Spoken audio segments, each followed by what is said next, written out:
Hey everybody, it's Jennifer. I was gifted this gorgeous chair. Let's talk about it. So it spins completely, and on the side here, you have a really easy to use control where you can raise this up and you can also put it down. I'll have to sit on it and I'll show you. When you pull this out, the back completely tilts and then you push it in to lock the chair. The wheels move beautifully. Stay tuned to the end. I have a super quick assembly for this.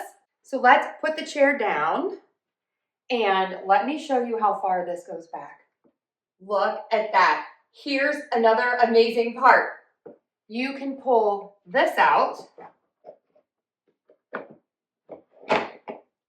and this flips out, so then you can really relax. Again, you can set this so that it locks into place.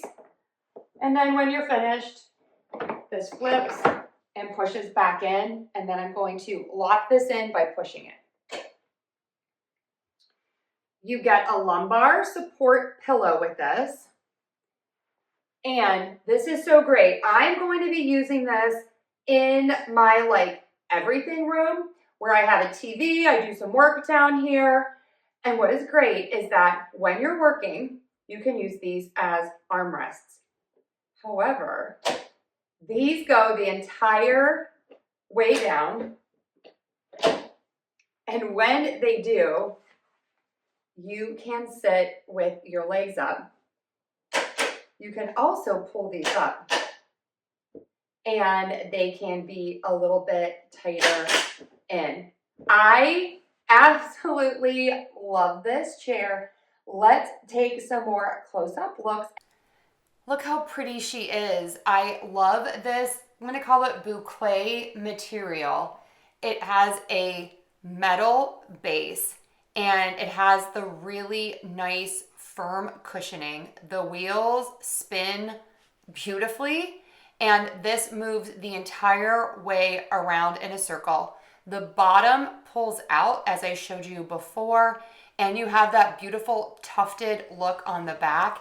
Even my girl Peppa loves this because it's so sturdy, and this is great for people who are larger and taller, and it is super heavy duty. Here it is being used as a desk chair, and again, you can also use it for lounging. This is just so amazing, and let's go ahead and put it together. Okay, step one, you are going to get this round base. The legs just slide on, and then you put all of the screws on. You are going to pop in all of the wheels and then flip it over, and you put this part in, and then you put the cup over top. Okay, next you are going to screw on these two tubes, and then the foot part just slides in, and then you have 4 screws to screw on the base, and it makes sense because it's the only place you could put the screws. Okay, next you're going to attach the L-shaped bar to the back and to the base. And then I really love that you have this Velcro, so it's going to cover that up. Okay, you're going to pop the seat onto the base, and then the last step is to put the cushion on.